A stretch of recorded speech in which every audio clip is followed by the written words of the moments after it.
Gavin McInnes and myself, we're not going to go with the judo move. Gavin McInnes, my friend, what do you make of all this?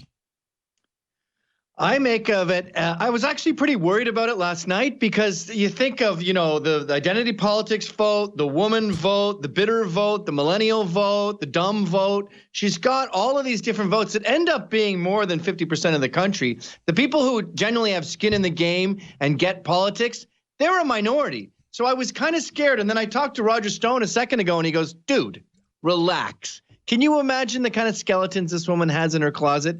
And then he dropped it, but he's right. She's a lesbian. Well, the word is she likes it all. Oh, yeah? Well, I think, you know what a lot of lesbians do, especially when they're young and in their honeymoon phase? Oh, we all know. They're into women then, but really they're intimidated by men. And then they just want a man that'll let them bring women in, but they want a man. Well, a lot of them will use men as human dildos. Because it works, and it's an organic little piece of penis there that basically simulates family audience. Whoa, sorry, go ahead. So I think Stedman is just a human dildo that she would use with Gail. This is just a theory, of course, but it's not unheard of for lesbian couples to use a third guy as just sort of a sex toy. Well, yes, and it's a horrible abuse to the man too. I think it should be outlawed. Poor guy.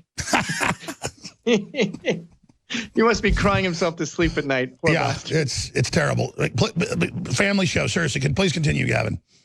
Sorry. So I just think that Trump was alluding to that, and we've heard stories of her paying off people to hide lesbian affairs. She tried to hide that her her brother was gay, died of AIDS. She's tried to hide the fact that she didn't really grow up in poverty. I mean, these stories do well on daytime TV. I had 2 pet cockroaches. Come on. There wasn't a prisoner in 1700 who had pet cockroaches. She's such an obvious liar, and that works for daytime TV, but it won't work in politics where everything has to be aired out. She doesn't have a chance in hell.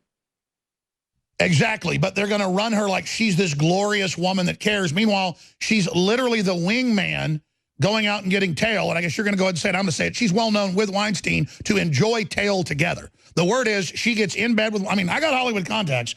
People see Oprah and Weinstein. They go in the room with a couple hot young chicks, and it's party time. Well, you've seen that picture of her handing over that, I think she's a British R&B singer. Yeah, the hot blonde. The hot blonde. And the way Weinstein is touching her, And the blonde's holding on to her. The blonde's like a little monkey clinging on. The blonde is like, help me. It's like something out of ISIS, like Pakistan or something, where they're handing over these little boys to the other jihadists, and there's sort of this trepidation, like, am I doing this? Are we really doing this? Yes, it'll be okay, sweet one. It'll be okay. It's demon stuff. She's handing a woman over to a famous rapist. Yes, and when we watch the Golden Globes, too, we know Mira Sorvino isn't there because she said no.